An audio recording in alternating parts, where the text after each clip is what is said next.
Muy buenos días República Dominicana, buenos días a los que nos sintonizan en el exterior también.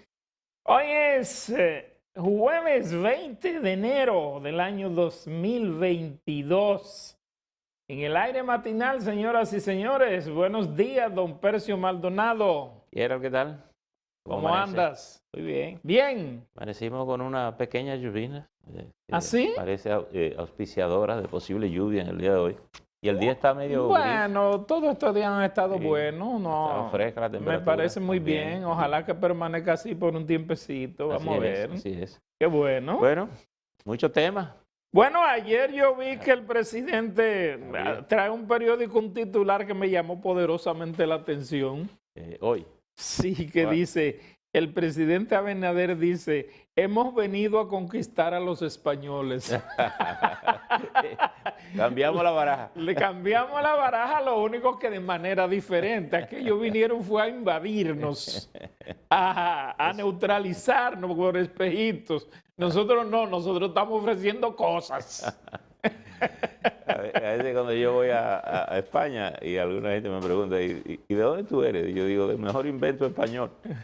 Porque aquí fue que se inventó el cruce, ¿verdad? Aquí fue que se inventó el cruce, mestizaje. exactamente. Sí, el mestizaje. Sí. Todos somos producto un poco de La todo. única diferencia es esa, que mientras nosotros vamos allá en busca de que ellos vengan a invertir, ellos vinieron aquí a llevarse lo que había de aquí. Bueno, ellos le dijeron que esa era la primera inversión, venir.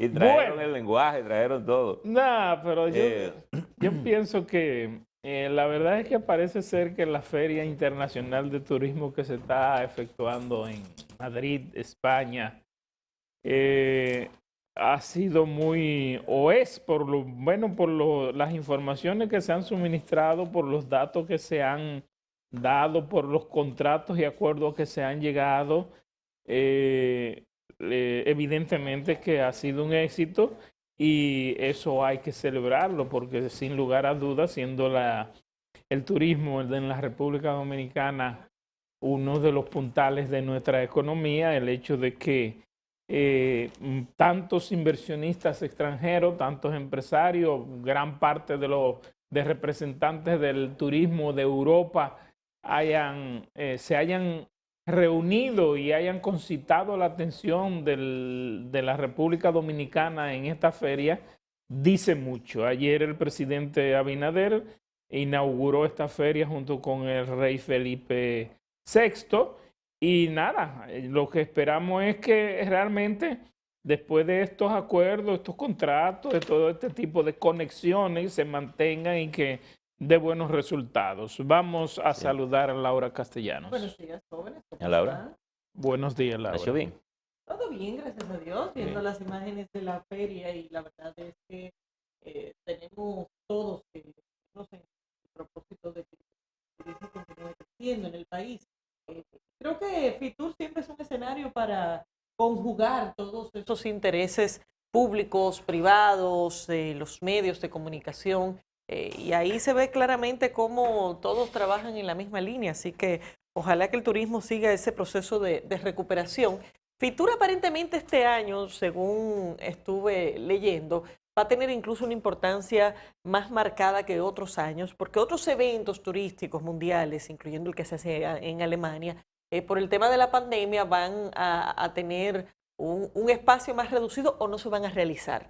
Y eso hace entonces que Fitur se convierta en el escenario ya no solamente de visibilidad y de exposición, sino que también se espera que ocurran muchos negocios en el contexto de Fitur, que si bien eso siempre pasa, bueno, el hecho de que haya otros eventos mundiales de esta naturaleza afectados, pues hará que se concentre muchísimo más la actividad de negocios y de acuerdos que normalmente se realizan en otros escenarios y en otros países. Así que enhorabuena para nuestro país, que aparentemente ha tenido una participación muy destacada y esperando pues que traiga muchas cosas buenas. Así es. Bueno, España, Francia, Alemania serían, digamos, los tres escenarios Así es. más emblemáticos donde se celebran estas cumbres, a las que los países, sobre todo que tienen el turismo como centro importante sus actividades económicas acude, ¿no? En busca de promover la marca país, de promover inversiones, de hacer acuerdos. Aquí hay que destacar ahora que tanto el Banco Popular como el Banco de Reservas están teniendo un activismo muy activo, valga la redundancia, en torno a estas ferias turísticas, porque están financiando muchos proyectos nuevos de construcción, de la parte inmobiliaria, de financiar proyectos turísticos, y yo pienso que eso es un puntal importante. Escuché y leí parte de una entrevista que hizo Catherine Hernández a don Pepe, ¿cómo se llama el apellido de Pepe? Hidalgo. Hidalgo, don Pepe Hidalgo, que es un empresario turístico. Y dijo una cosa que es muy importante, que a veces, digamos, el valor intangible de la visión que pueda tener un empresario para invertir en un país. Él dijo, República Dominicana es el país que ha tenido una mayor recuperación, una recuperación más sorprendente, decía él, sobre la pandemia. Dice, allí no se habla de COVID, ni se habla de nada, y todo eso genera confianza, decía él. Y en boca de alguien que tiene inversiones aquí, que puede invertir más, que se ha anunciado proyectos, parece que con miras a Pedernales, pues uno tiene que concluir que esas políticas de apertura tienen siempre que estar basadas en la confianza, ¿verdad? En la confianza que la gente tenga de venir a invertir, en la confianza que se tenga sobre la economía, en la confianza que se tenga de la solidez de las políticas de apertura. Y no es casual que sea España la que no se resista a cerrar su feria, porque el turismo en España es un renglón fundamental para su economía. Es decir, que no ha sido torpe aquí insistir con ese aspecto también. Es decir, yo creo que... Bueno, a ver, dentro de los acuerdos que se firmaron ayer figura un acuerdo del Ministerio de Turismo con el touroperador europeo de Polonia, Rainbow Tours, y la aerolínea española Iberia, así como con la alemana Aero Wairuk. Esto para nadie es un secreto que cada día son más los turistas europeos, especialmente de Alemania, de Rusia, de Polonia, de Francia, de España, que están viniendo a la República Dominicana. Y fíjate, de Italia. Fíjate una cosa interesante, no solo eso es bueno desde el punto de vista de Europa hacia la República Dominicana, sino que cada vez hay más vuelos directos, Sí, de distintos países de Europa a República Dominicana. Sí, pues tú tienes vuelo directo ahora a Alemania, por ejemplo. De Alemania, ¿Tienes vuelo Portugal, directo a Rusia? a Madrid, Francia, a Rusia. Sí. En fin, entonces lo que te quiero decir es que mucha gente de otros continentes vienen a Europa y de Europa conectan con República Dominicana. Exactamente. De manera directa. Es decir, Sí. que eso tiene una repercusión también muy, muy importante cuando tú tienes todo ese modelo de conexión. De hecho, aquí hay gente que con frecuencia uno hace conexión, por ejemplo, con Punta Cana, que tiene muchas líneas que viajan directamente a algunos países que nosotros no tenemos aquí, viajes directos desde Santo Domingo. Y la gente viaja a Punta Cana y de Punta Cana conecta directo con el vuelo. ¿Sí? Eso también le da una conectividad aérea al país de una significación importante, ¿no?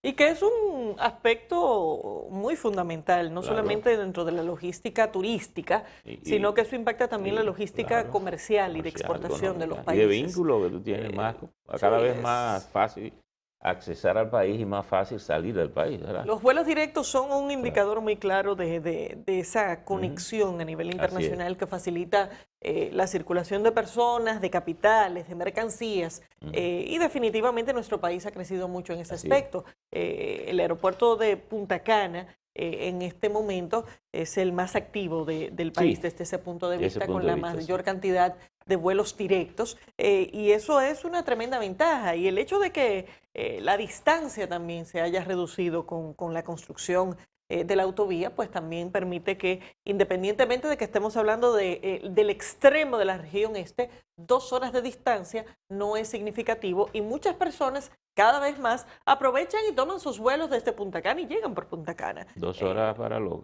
que son más o menos prudentes, ¿verdad? 2 horas, sí. Porque hay algunos atrevidos que lo hacen en menos. Bueno, pero eso no nos cuenta en la Sí. estadística. Sí. Ojalá que no sea el caso, porque la verdad es que es una carretera Le pega al acelerador, sí. que ya de por sí Sí. está bastante cómoda, no hay que Claro, forzar. claro. Y la verdad es que el hecho de que haya más conexiones directas con ciudades del mundo facilita muchísimo el proceso también para que los mismos dominicanos viajen al exterior. Ok.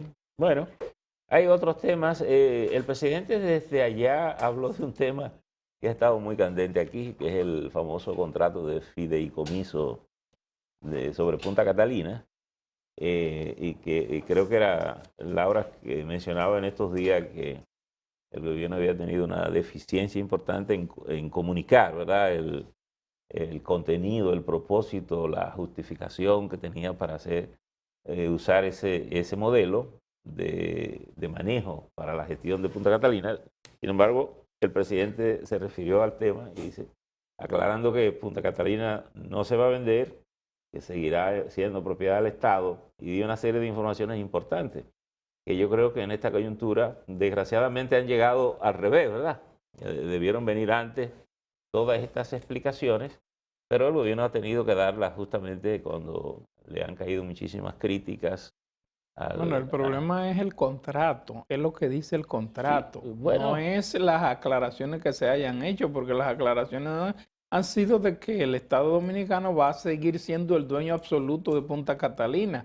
Pero los que han tenido acceso al contrato, yo no lo he leído realmente, pero los que han tenido acceso al contrato y lo han leído, incluido abogados especialistas en el área, economistas que conocen el área, han dicho, bueno, pero lo que dice el contrato es otra cosa.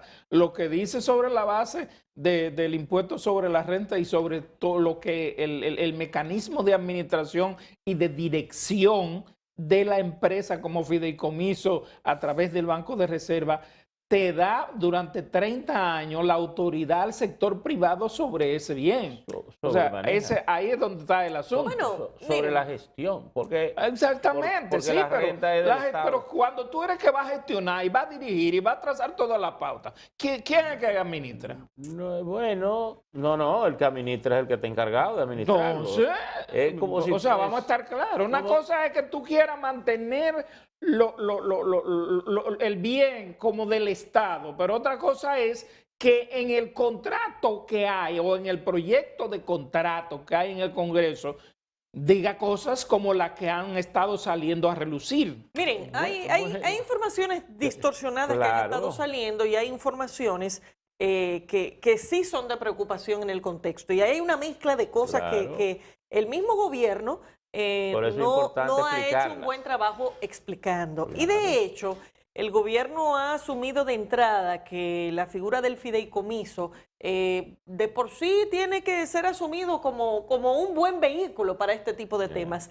Y primero es una figura relativamente novedosa en República Dominicana. La mayor parte de las personas no entienden qué implica y qué significa y cómo opera un fideicomiso. Por lo tanto, la carga de explicar la ventaja está en el Estado. Y tercero, estamos hablando de un proyecto que ya de por sí es controversial. Estamos hablando de Punta Catalina, que ya de por sí tuvo un desborde presupuestal, que ya de por sí ha nacido con una serie de dificultades técnicas, que ya de por sí esta misma administración ha tenido sus dificultades en el manejo de estas plantas y que de entrada sabemos que el motivo por el que se construyó Punta Catalina es para tratar de equilibrar el peso específico del sector público frente al sector privado en generación de energía eléctrica. Entonces, bueno, cuando ese era uno de los principales objetivos, no deja de ser por lo menos una inquietud y para muchos una preocupación muy importante, el hecho de que,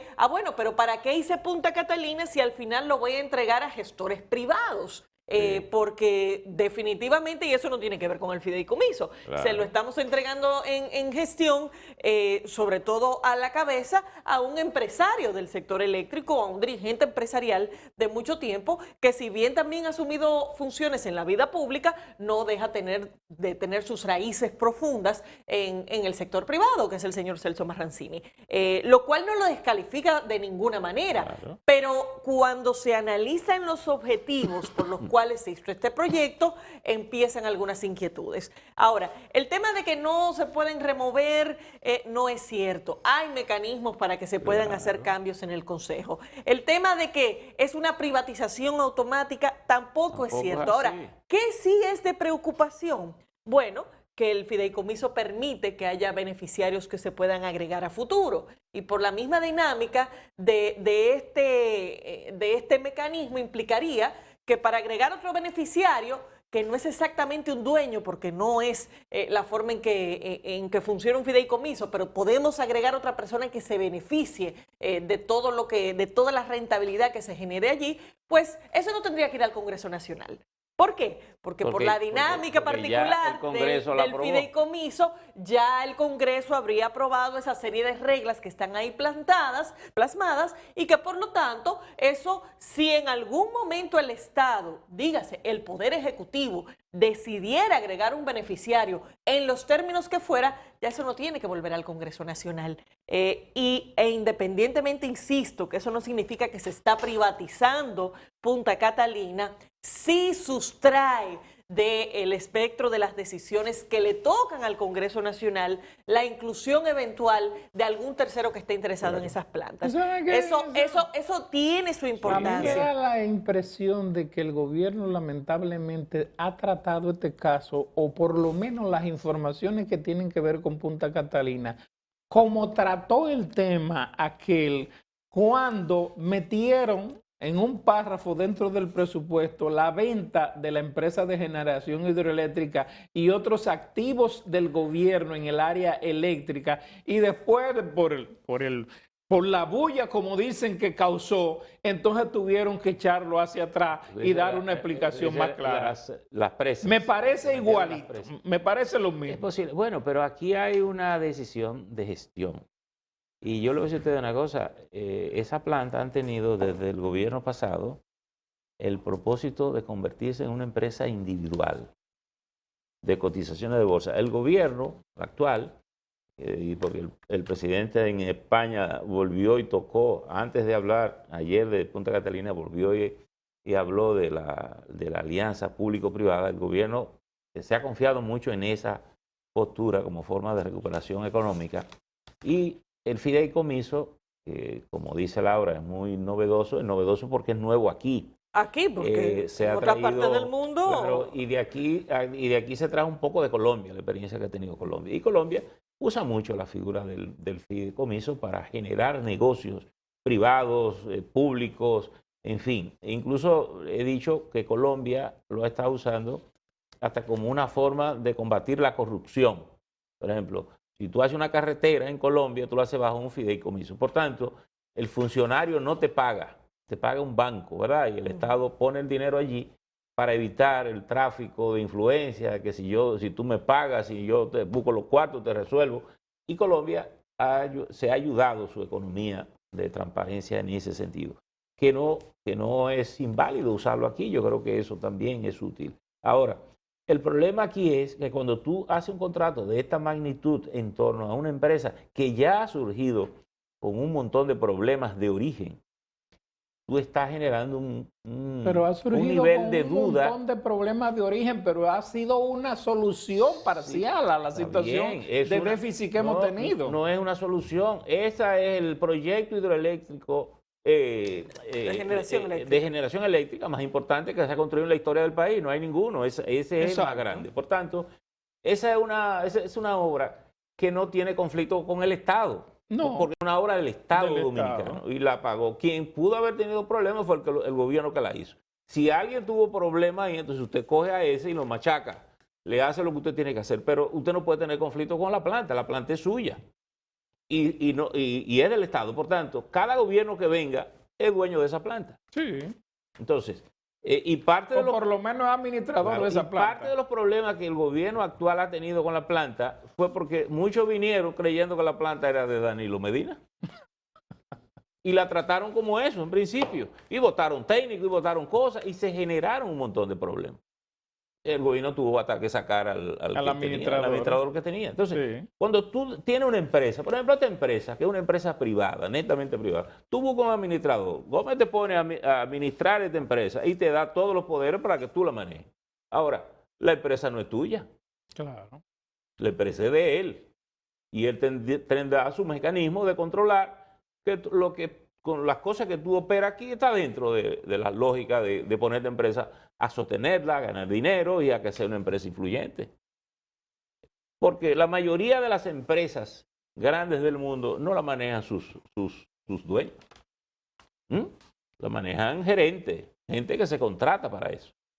Ahora, aquí, y ese sí es un aspecto sumamente delicado, este que tú mencionabas últimamente, Laura, la capacidad de agregar beneficiarios.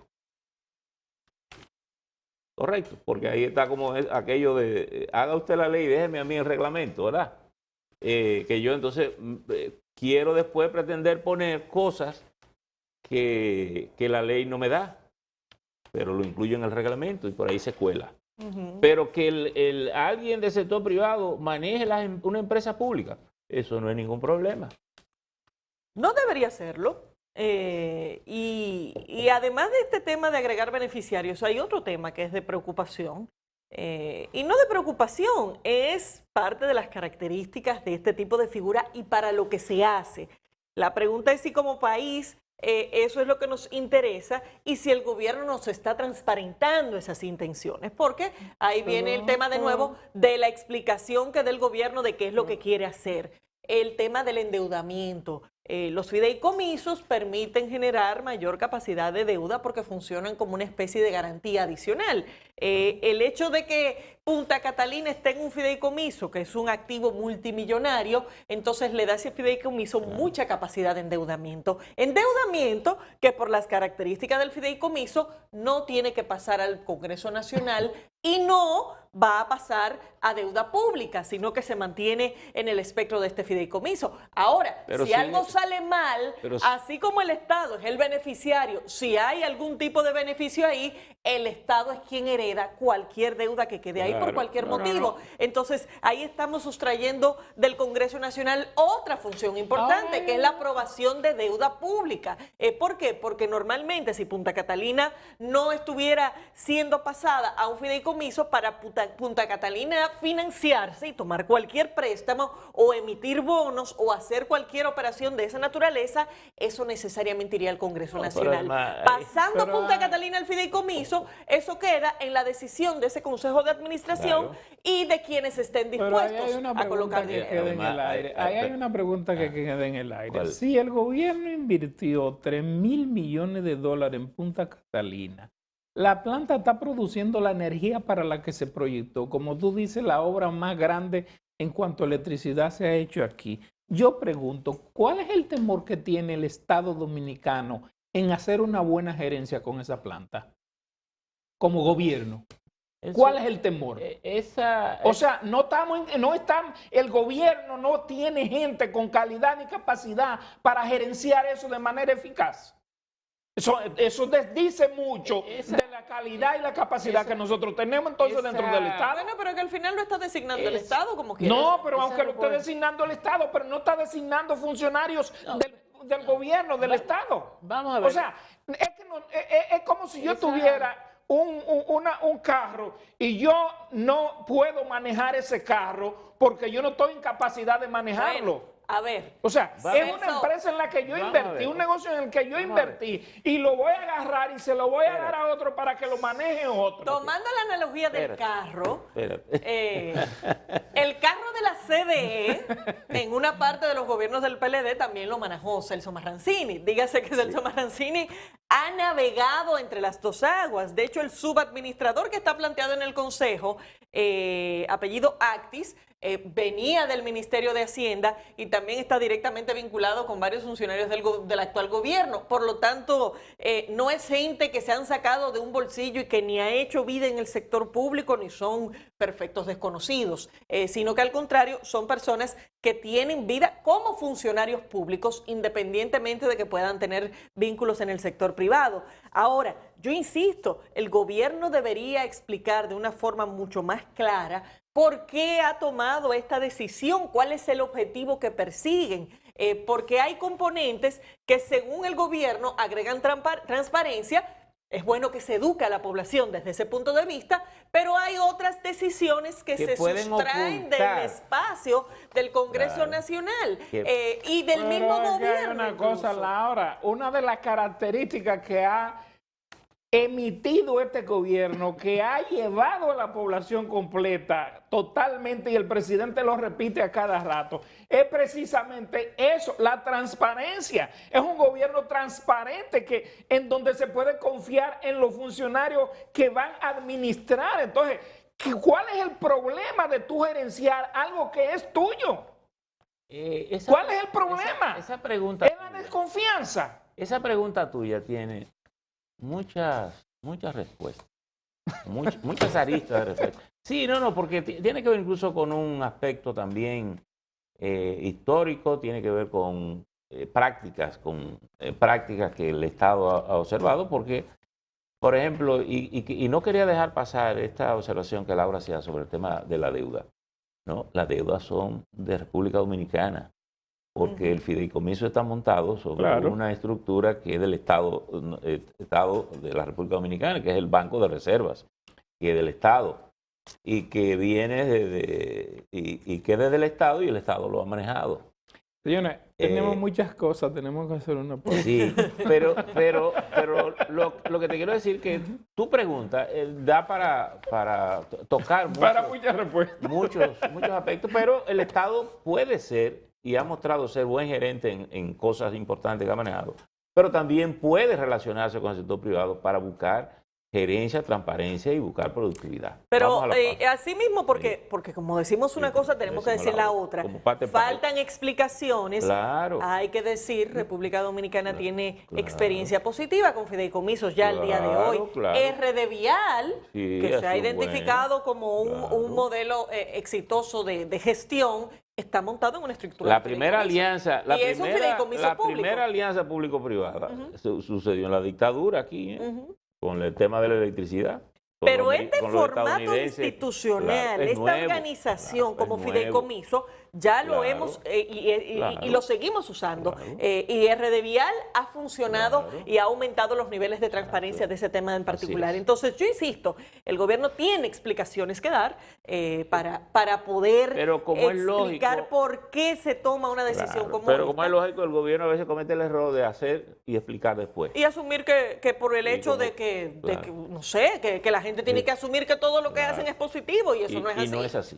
Señores, vamos a la pausa. Epa.